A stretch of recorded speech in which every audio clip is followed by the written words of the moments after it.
I want to talk just briefly about self-education because there is a draft taxation ruling that sets out quite nicely what is required to claim self-education expenses. It's got some examples. So I just suggest that you go and have a look at that. A bit of a Mhm. refresher. Um, self-education expenses are like any other deduction. They're under the ordinary deduction provision, section 8.1. There's not a special provision for them. And so it's just, was it incurred in gaining or producing your assessable income? And it has to be not capital and not private in nature.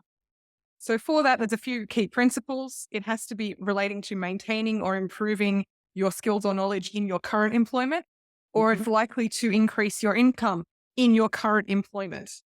The way people fall down very often is that they're claiming things that are to help them get a new job or a better job or a slightly different role. So as soon as you land in there, then no self-education expenses are deductible. Remember, it's not deductible if someone else paid for it, obviously, I would think, but clients still try, or if it's been reimbursed. And then before 1 July 2022, there was that rule about the $250. Thankfully, that one's now gone, so that makes it a little bit easier when you're doing your calcs to put them in the tax return. Well, the private rulings, we've got two.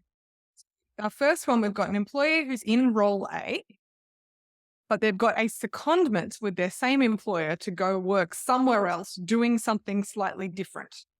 We're going to call that role B. And it's a private ruling, so I can't be more specific than this, which is very annoying. That's all I've got. Yeah. But they start a Master of XX course. Great. So they're doing a master's program of some kind. We don't know what. It's got 16 subjects. The employer is very supportive of this. They're giving them study leave, allowing them to switch their hours up. They want them to do this course.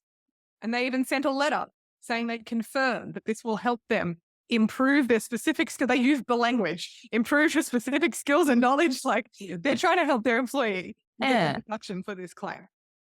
So then the question was, can they claim the deduction?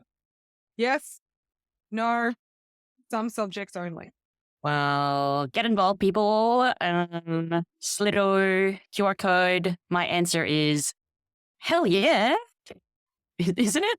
But yeah, It's hard with a lack of facts because it's hard to tell. You would think so. Like, I mean, when you look at the letter from the employer, they're obviously supporting them. They consider that it's in the furtherance of their role. You would think so. Yeah. but it's just temporary, and then he's going back to his sort of current role A.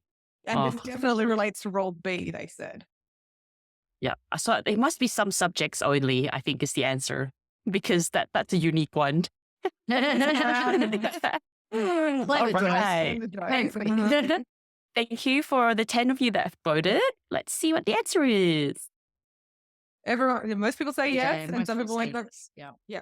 So ATO said yes, some subjects only. Okay.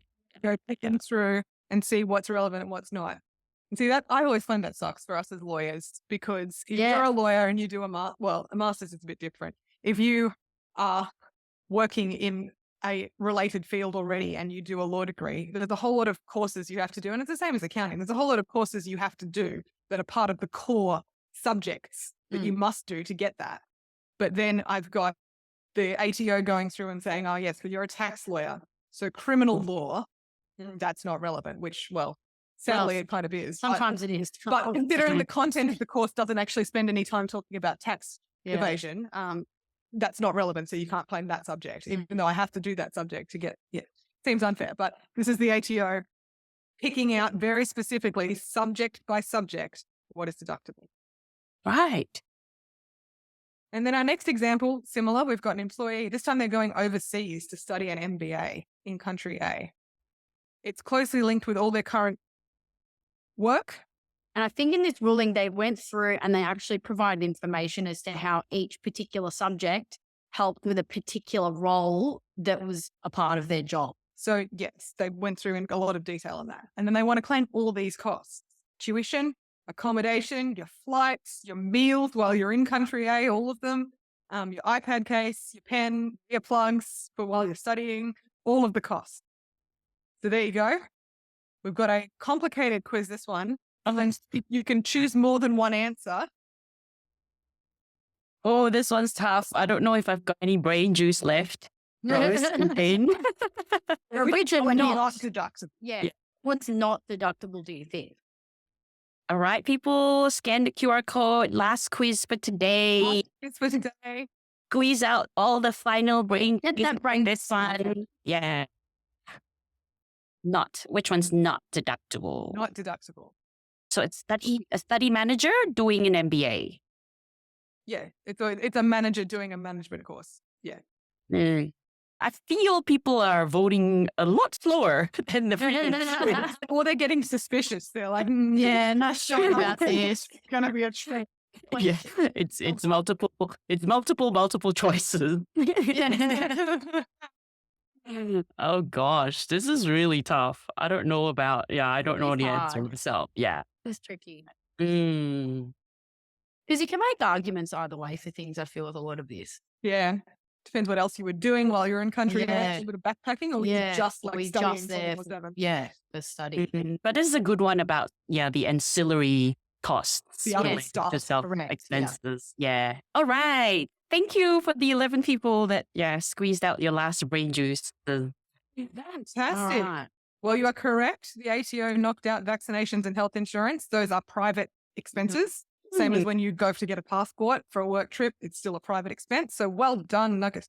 92%. Good work. Awesome Well job. Smart people. Yeah. And smart people in our audience.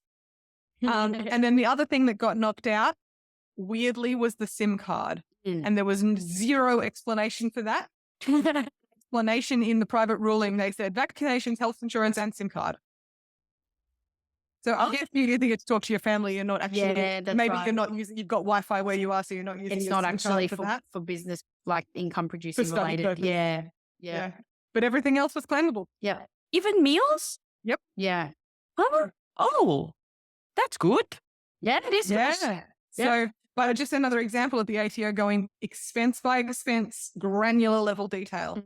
So when your clients send you their uni hex, whatever, well, not hex, their uni statement saying their fees that they've paid, just be a little bit more critical about which of those courses or which of those subjects might be claimable for them. And other ancillary costs as well. Yes.